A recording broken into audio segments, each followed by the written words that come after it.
10, maybe you've noticed some unusual sights in and around Phoenix. Giant saguaro cacti, and they're not real.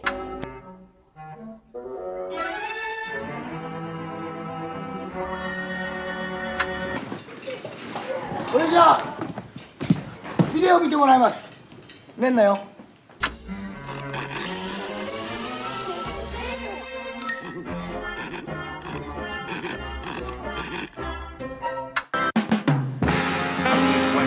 When a bad cop. It's the blacks and the immigrants. That's who did this. You're not racist, are you, Gerhard? Why can't anybody say bad things about black people without being called a racist? Meets an even badder FBI agent. Now I know you're tripping. No government. The United States military. A stone-cold corpse. Afraid we'll need to place him under arrest. And a KKK plot to destroy the country. The SSJ-6. The Ku Klux Klan has developed a way to shrink themselves down in order to enter a black man's dead body and save a racist cop. You've got three things. Dead, white, and blue. Created entirely out of stock and public domain film footage. Dead, White, and Blue is a green movie made of 100% recycled material. Word. The afterbirth of a nation. You alive? Dead, White, and Blue. A Stag Films production.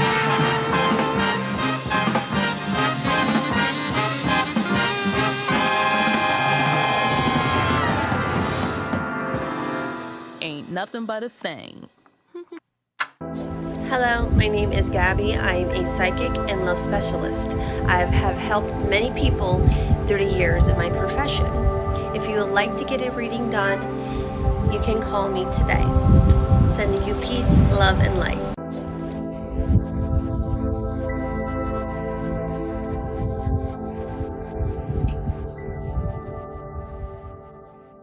Let's ruin our lives.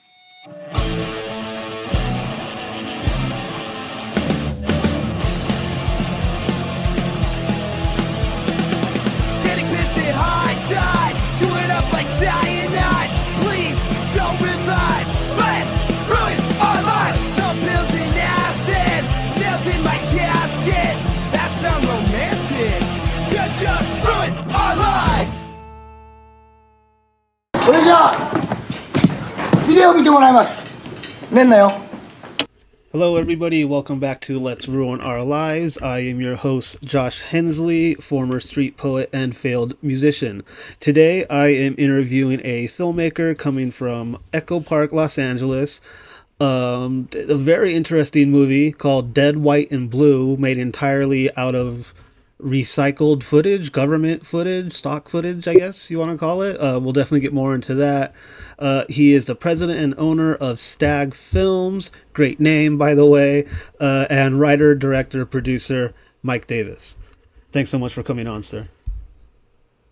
Hey, thanks for having me, Josh. I'm looking forward to ruining my life. Yes, thank you. Awesome. Yeah, actually, my first question was, how did you find this podcast?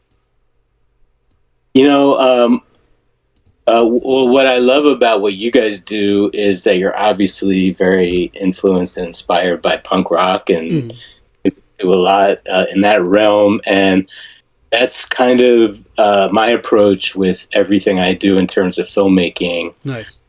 My heroes in the indie filmmaking world are like Roger Corman and Herschel Gordon Lewis and Russ Meyer and John Waters and guys who really had that kind of DIY approach to filmmaking. Yeah. Also really fought against the studio system, the money guys, the people who were trying to tell them, you know, the right way to do things, and they just constantly found innovative ways around those rules. Right. And created some real magical films. For sure.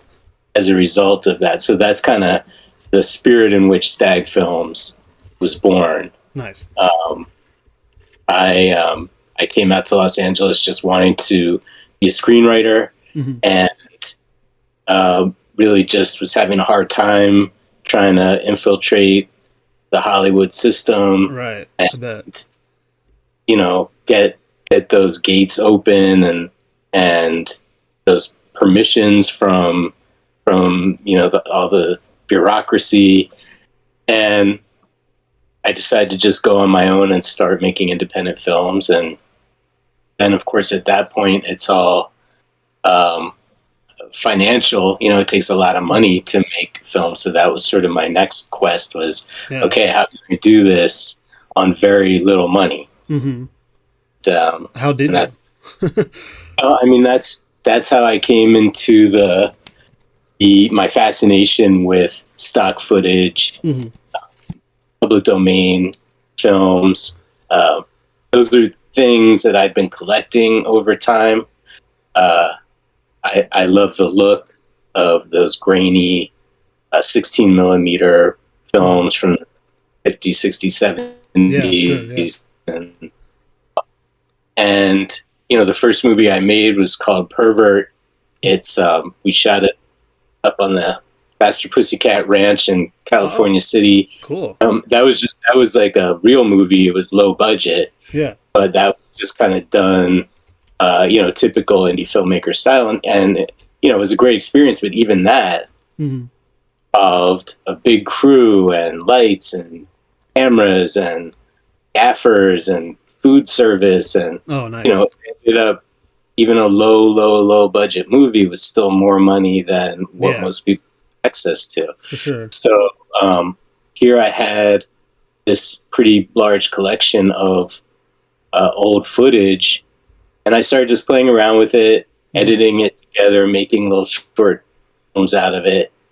And I just started to ask myself, geez, what if could I make a whole feature film out of this stuff?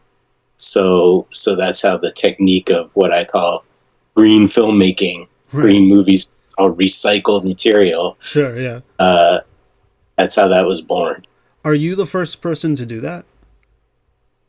I mean, there's definitely been iterations of it over time. Yeah. Woody Allen in the 60s made a movie called What's Tiger Lily, where he took an old Japanese gangster movie and just erased the soundtrack and redubbed it with new dialogue. Oh, okay. So that was kind of an experiment. Yeah. But it was just, didn't change the film at all. He just literally changed what the people were saying and made it funny and silly. Right. Like Kung Fu Hustle, is that one? The Kung Pao. Kung Pao. It was Kung Pao. That's right. Yeah. Okay. Yeah. That's similar. And then there's other movies that, you know, there's like Mystery Science thing where they just kind of heckle the main movies. But what I do is I take from like 300 different sources. That's what I did on this movie. Wow. And literally just build a new storyline or attempt to out of a bunch of unconnected clips. Yeah. And just make it make sense. Sometimes it does, sometimes it doesn't. And then, you know, add new dialogue and a new sound and music and storyline. And hopefully it all holds together. You know, makes you laugh. I haven't been able to finish it yet, but from what I saw, it was very entertaining. And once the voiceover kicked in, I was like, wow, like this is really something else, you know? So you say you had like 300 different sources. Does that mean you like took multiple videos from 300 different sources? So like how many hours of footage did you collect? Geez, I mean, I probably went through like a couple thousand hours of material. You know, there'll be some films that are 40 minutes long and I'll use 2 seconds. Yeah. Okay. And then there's some that are just amazing and I just end up using the whole thing. But the majority of the films that I use, which in the case of this film were, as you mentioned, like government films. Right. Films produced by the U.S. government, training films, FBI training films, weird instructional, educational type stuff. Most of them are just about maybe 10 minutes long. And so, you know, I that's why I took from 300 different ones, because Right. you know they're not long. If I get 10 seconds out of one of those movies, that's good, you know. Right. So I really just have to like Frankenstein together this monster out of all these different clips. For sure. Before we get too more into the technical stuff, I'd like to ask what inspired the narrative of the film. So it's a rogue FBI agent who enlists the military to combat the Ku Klux Klan. Where did that idea come from, and how personal is that to you? I mean, it's personal in that the movie is, it's a social commentary. It's kind of a political satire. Sure. For me, really, it's just a reaction of all the crazy stuff that's been going on in our country, in our politics in the last 10 years or so. I don't want to mention any names, but I've been pretty pissed off about the direction, about the resurgence of racism, institutional racism, of fascism, and so I'm not trying to speak for anybody else. This is just literally me venting about hey, this is kind of my form of resistance against these people and this way of thinking. It's like basically let's make fun of them, let's laugh at them, and historically speaking, especially if you're not a powerful person, that's a great way to combat. Oh, definitely. Yeah. This kind of stuff, again, in a very punk rock kind of way. I'd say so, for sure. And almost like Dada-esque also, I'd say, like I don't want to use the word, I guess, like butchering of the film or whatever to subvert like the original intent. That's very punk, for sure. That's super cool. Exactly. And that's also why I wanted to really use government produced stuff. Right. This one, because I'm using it to kind of turn on the government and make fun of the government, which is my right and your right and everybody's right. Oh yeah, right. It's public. It's in the public domain, which means we all own it. I was going to ask, so it was all public domain. Like, did you get it from websites, or how did you access those films? I get it from a lot of different places, but yeah, almost all of it is available somewhere online. A lot of it is through Library of Congress, through NARA, which is the what does it stand for? I always forget, but it's like the National Archives and something, Okay, yeah. Smithsonian, a lot of government, presidential libraries, right, a lot of Department of Defense, all of these branches of our government have film departments, right, and they make a lot of films, and they have made films, from the beginning, or at least since the 30s and 40s, and so I love the stuff that was created mostly in like 70s, 80s. There's a lot of weird psychedelic, funky footage from back then, because it's not just about the military or training how to shoot a gun. It's all kinds of stuff, all kinds of weird things, like how to blow your nose, and how to food maintenance, and how to take care of animals, and how to take care of babies, and how to swim, just like all kinds of stuff that they had to teach, like.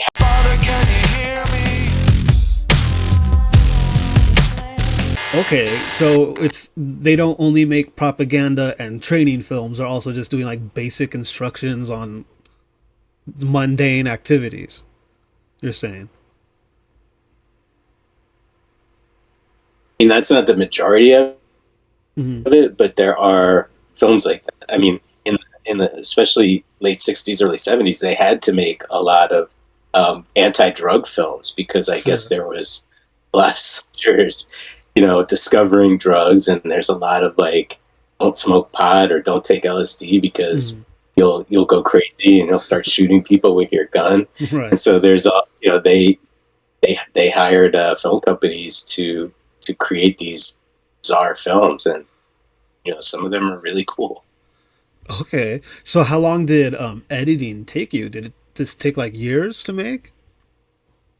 I mean, I would say that I worked on this film on and off for a couple of years. Yeah. The most time consuming part is definitely the first stage, which is to just comb through all the footage. Right. And anytime I saw something that I liked, that I wanted to use, even before I had a real idea of the story, I would just make note of it. Okay, there's this weird shot of like a cat flying in this like space, Air Force training film. Right. And so then when I started putting the story together, and I wanted to go back and be like, okay, where did I see that? I have kind of a database of it. I mean, that took, I kind of just did that in my spare time for probably almost a year. Mm-hmm. Right. And then once you have all this stuff, the editing itself is actually not that hard, because unlike a regular feature where you have so many different angles and so many takes and all these different things you have to choose from, like, because this footage is, these films are pre-existing, you really only have that one option. Right. Yeah. So you're just kind of at that point assembling it more than really doing what a regular editor would do, and making it have some kind of finesse. So did you have like a notebook like by your side while you were watching all the films? Yeah, I mean, I take notes. I have like a spreadsheet kind of, where I keep it organized. Okay, nice. Okay. So the was like photographic memory, where okay, that's helpful. Sure. I could just see something and then pretty much remember, like, wait a minute, I know I saw that shot somewhere. Let me just find it. That must come in very handy as a filmmaker, for sure. Yeah. So the storyline of the rogue FBI agent, why that as a character? This whole project started with one film that I found it's really over the top, and it's like an instructional film for medical examiners about how to do an autopsy. Okay. And it's really graphic, and I didn't even use like most of it in this movie because it would just be too much. Sure. Yeah. But the guy who was actually having the autopsy happened to be black, and the doctors were white, and the guy had a bullet in him, and it just gave me this strange idea related to the movie A Fantastic Voyage. Okay. I don't know if you know that old sci-fi movie where scientists shrink down and they go inside a human body. Okay, yeah. And they pull like some disease, or I don't know what it is that's in there that they're doing. I forget. But just got this idea that what if the cop who shot the guy, because this was during a lot of the George Floyd Matter incidences where a lot of people were getting shot by cops, and there was really no evidence to help them. What if the cop enlisted the KKK? Right, for sure. Do like voyage, shrink down, go into the body. Oh, gotcha. And okay. Get rid of the bullet that he could be operated from crime. So that was like the whacked out idea. And then it was just a matter of how can I fill that out and add more characters and storyline, and just kind of use that as my excuse for having this whacked out story. No, sure. No, it's a great idea. So the voiceover is, are you doing voiceover as well, or like where did you hire a bunch of voice actors also? I did a lot of them. I also have a group, like a little troupe of voice actors who I've worked with. This is actually my third green movie like this. Oh, okay. did one called Sex Galaxy, which is sort of a 50s sci-fi sexploitation parody. I did one called President Wolfman, which is like a 70s horror werewolf movie. And then this one was my most ambitious, mostly because I did really want to only use government public footage. But yeah, so it's just a small group of actors. Everyone's really talented and could do like 10 voices each, and so nice. So that's kind of how that worked. Okay. Did you ever worry about, like, I don't know, government backlash, I guess? Like, if it fell into the wrong hands, do you think somebody could get upset, I guess? Yeah, I mean, it's occurred to me. Yeah. But, you know, it is parody, it is satire. Right. I don't know how sophisticated these guys are. I've noticed, yeah. The movie's also, some people think the movie's racist, so this guy could watch it, just think it's like, oh yeah, this is funny, this is great. Not even get that it's making fun of them. Right, for sure. For sure. So, I don't know, it's like, on the one hand, I don't want to worry about that too much, and on the other hand, that's kind of why I'm doing it. You know, I'm doing it to get at these guys, and and it ended up being a very cathartic experience because, you know, there were times when I thought, oh, maybe I just shouldn't even do this. But it made, you know, because you feel so powerless, right? Sometimes that it just made me feel good just to feel like I was doing something. And and then when it was finished, I thought, well, you know what, maybe other people who watch this will get that same feeling, you know? And so that kind of pushed me to continue on and finish, and just not worry about, oh, could I get in trouble for this? Right, yeah, for sure. No, I totally get that, especially though, like, should I continue with that? I'm making a documentary right now on Arizona punk rock, and sometimes I'm like, you know, I'm gonna have to comb through a lot of footage, and it's a huge undertaking, the biggest artistic undertaking of my life for sure. But okay, did you have people help you with watching the footage, or was that just all you? That was all me. It takes a specific kind of twisted mind, I think, to really just look at one of these films and understand, like, okay, I can use that. I did have help with the editing and and some of, I don't even know if you could call them visual effects, but just some of the like Photoshop type stuff and So yeah, it wasn't, you know, I definitely had help, but because I did this over a long period of time, you know, people are busy. It was hard to get some of my usual team to really like take this journey with me over the whole time. So I did end up really doing a lot of it on my own. Yeah. Did you have anybody telling you like this is too crazy or too controversial? I did, yeah. Yes. Yeah. And, you know, at the early stages, I'm sure you can relate, like that affects, you know, you do take a step back and say, wait a minute, or am I just being delusional here? Right. It's too much. And, you know, but then somebody will tell you exactly the opposite. So it's sort of like, all right, who do I listen to? Right. And really the only person you can really listen to is yourself, you know? True. You know when you're crossing a line and when it's like, okay, this isn't something that I can really stand behind. Right. And you know when you can, you know, so there are things in the movie that I'm a little squeamish about, but nothing that I feel like, hey, you know, love it or hate it, like I have to stand behind this. No, for sure. I like that. That's a great attitude.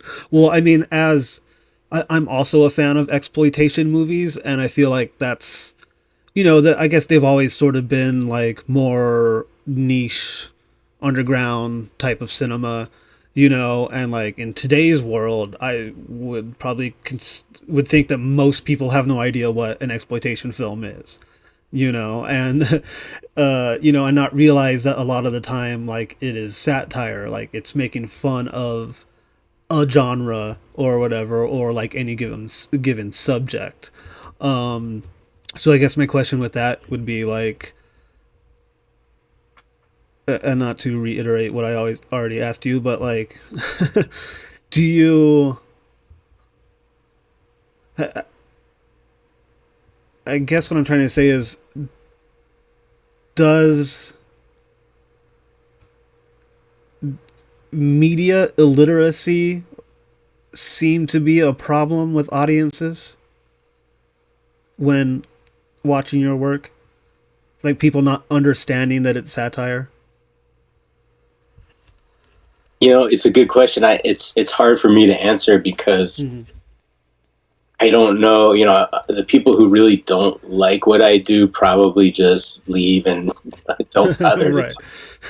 Sure. I mean, over the course of my filmmaking career, I have, like I said, I've run into all the extremes. I've had some say this is the funniest movie I've ever seen, Right. and I've had somebody say about the same movie, this is the worst movie I've ever seen. Right. And so it's like, okay, where does that leave me? And Sure. I'm not one of these people that says, oh, you shouldn't listen to any criticism or read reviews. I mean, those things can be really helpful, but you just have to hope at, even if it's a small audience, that the audience who get you, the people who get you and get what you're doing, they're out there. Right. And that it's just a matter of connecting with them, finding them. That's one of the nice things about the internet is True, for sure. It's a little easier to do that now. The people who wouldn't get the satire, just think it's funny. I mean, all comedies are subjective, Right. in a way. It's just not for them. Sure. Yeah. They should move on to something more mainstream For or sure. whatever. For sure. I have found that, I don't know, I could be wrong about this, but I feel like, especially people who are kind of in my generation, like my age group, like it better because, I don't know, some people say the humor is kind of like the old airplane movies. Right. Yeah. And a lot of my reference points, especially with the racial stuff, is like All in the Family and Archie Bunker, the Jeffersons, and all the kind of 70s. I'm a big fan of blaxploitation movies, which is an example of what you were saying about this is a genre that's kind of making fun of itself, but not really. And and yeah, I don't think a lot of younger people like have those reference points, but no, I don't think so either. Yeah. But what's crazy is that, in terms of people's thinking, in a lot of ways, we are taking steps back in time. And so to me, those reference points are just as relevant today as they were then. Interesting. Yeah. It's still important to, to explore that stuff and to satirize it and make fun of it. Yeah, no, that's a great point. Yeah, the more society regresses, the more you can look at like the art at the time and like help point out what's already been pointed out, sort of. Yeah. Right. Yeah. Okay. Yeah. No, I like that a lot. Okay. Did you? So you don't have to answer this question, but I'm personally curious. Did you like save a lot of money by using the stock footage? Oh yeah. Okay. I mean, my goal for this film was to literally make it for zero. Right. That was my budget. For sure. And it's not really possible, but I just decided to just go for it, just see if I could do it. Right. So, literally public domain means that this stuff is free. You don't have to pay anything. If you can get your hands on the footage, there's no licensing fee. There's really nothing you need to do. If you you have an editing program, you can edit it. Yeah. All the sound effects I use are off of like a public sourced sound effects thing. All the music is public domain. Okay, yeah. That I found, and I spent some money. A little bit of the music I did spend some money on, and also entering film festivals. Mm-hmm. But the actual like creation of the movie, it was just time. Really, Sure. It really didn't cost much. I didn't, and that's what's great about these green movies that I make. There's no crew to pay. There's no food that I have to buy for people. And, Right. For sure. of course, there's the voice acting, but yeah, I saved a lot of money. I mean, it's nice because most indie filmmakers, whether they spend $40,000 on a movie or $1 million, right? There's an enormous amount of pressure to make that money back. They have investors they have to pay. They have Definitely people to answer to.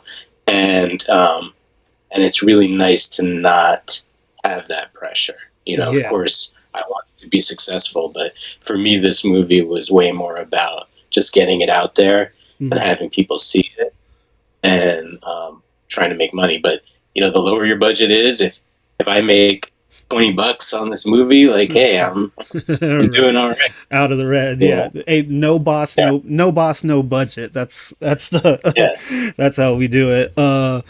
So what is like the cutoff for something to be considered like low budget or like a B movie? I've heard it's like 20 million. Is that accurate? Yeah.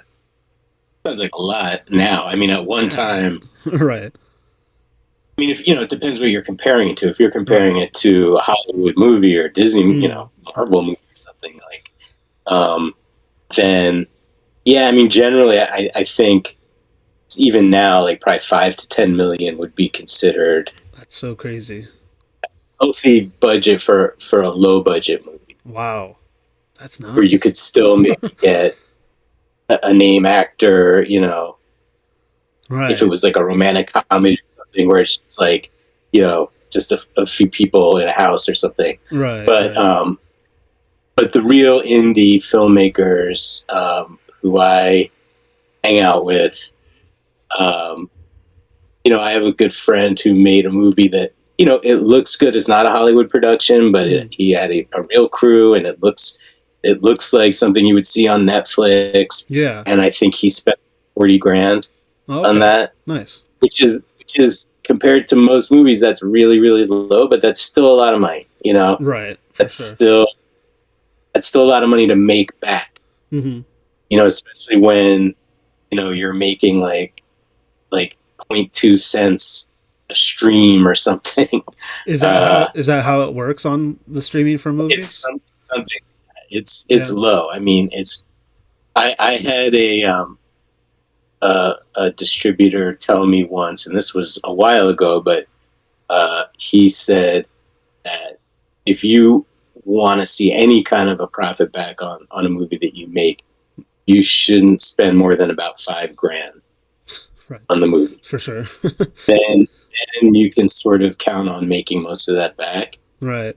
And that's nothing if you have a real crew and a real setup. That's like lowest of the low exploitation, like snuff film, pretty much. Right, for sure. So most filmmakers, that doesn't get filmmakers excited. They don't want to try to. Sure. Me, it gets me excited. That's a challenge. Yeah, no, it's the same here. Where I just recently teamed up with a cameraman, so I finally have that. And like I told you, we're trying to make each podcast episode more into like cinema. You know what I mean? Like, it's still a podcast because it's a conversation, but I'm trying to like make everything into a tiny little movie or whatever. But we're very limited. We have no budget whatsoever.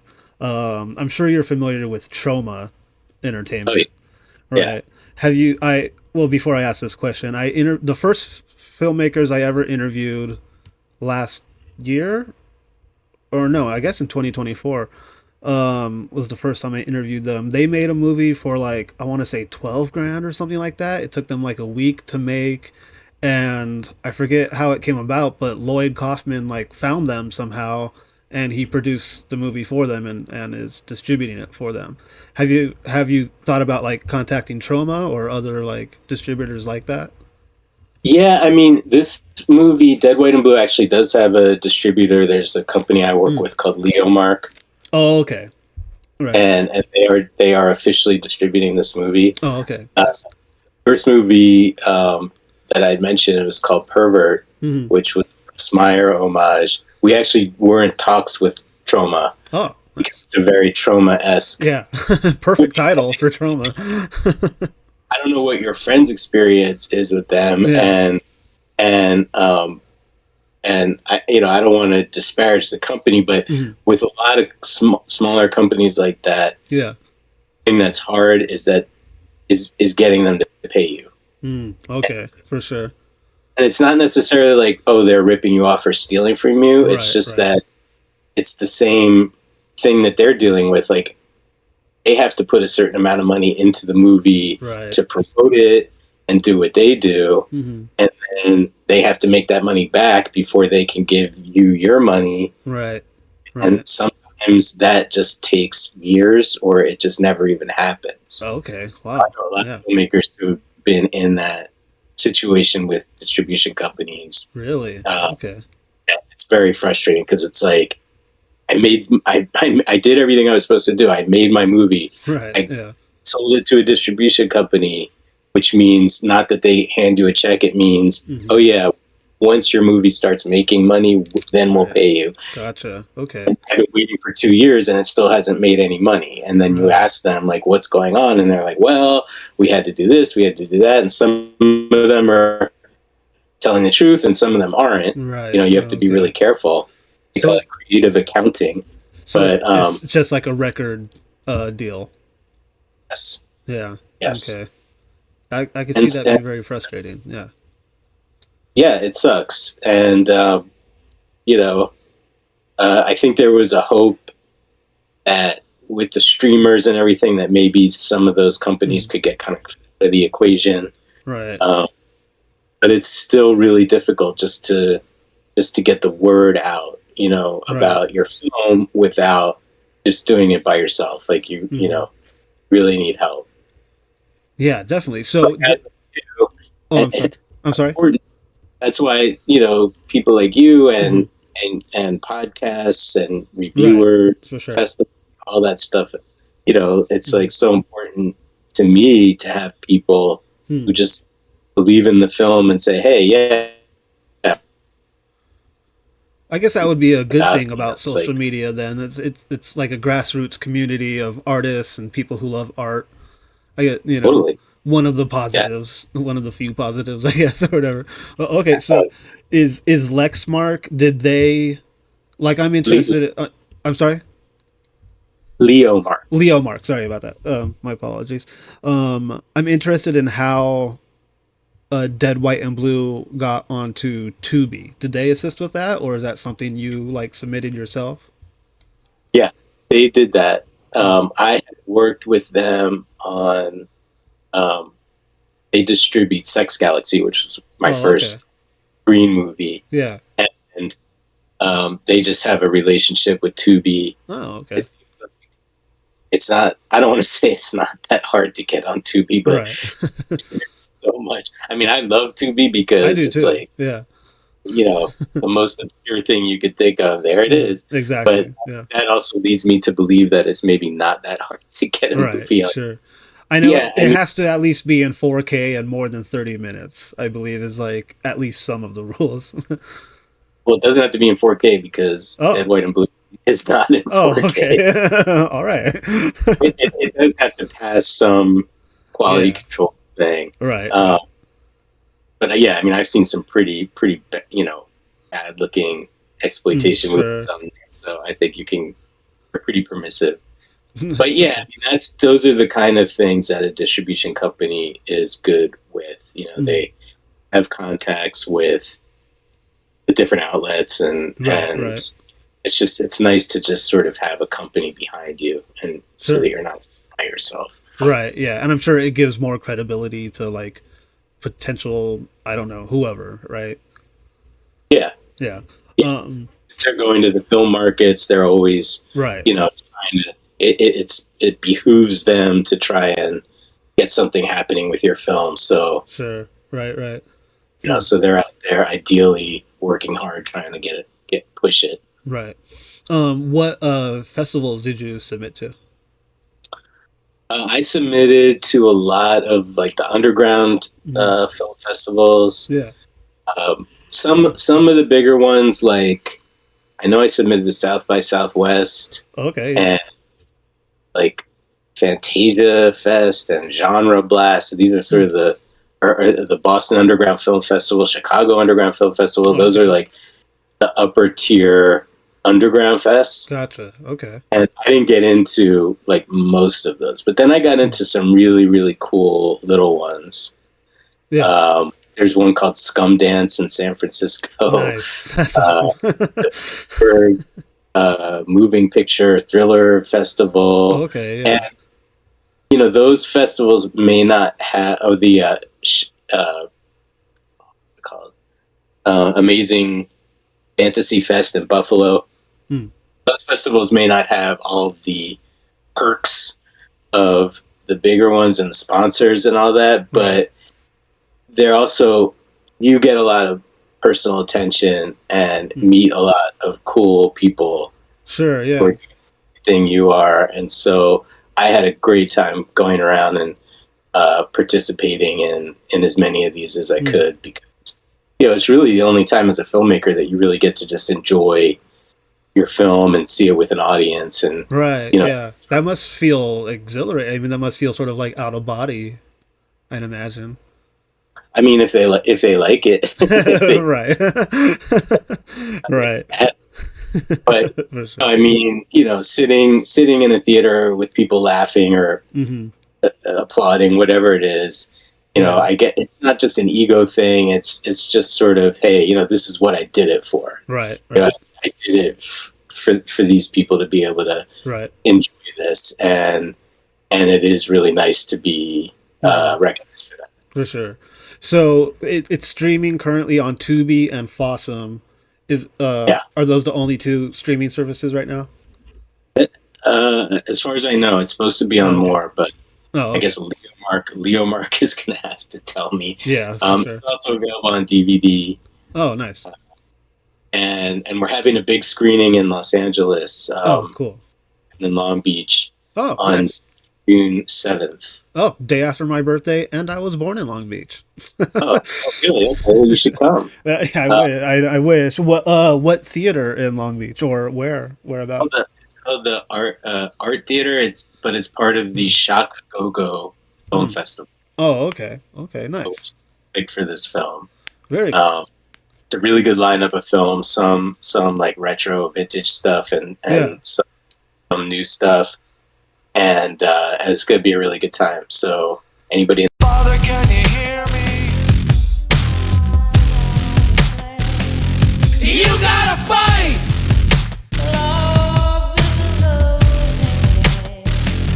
You gotta fight!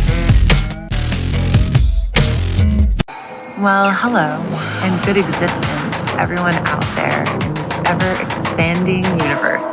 You've been fortunate enough to be chosen to participate in this new Millennium's punk rock-based podcast.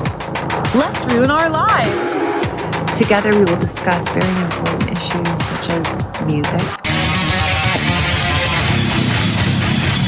comedy, pain,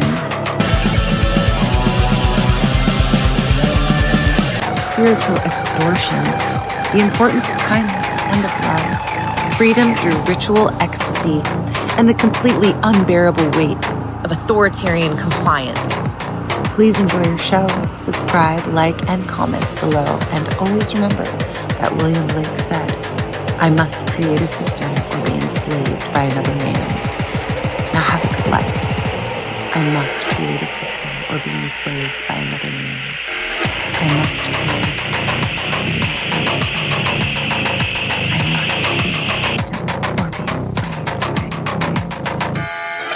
ruin our lives.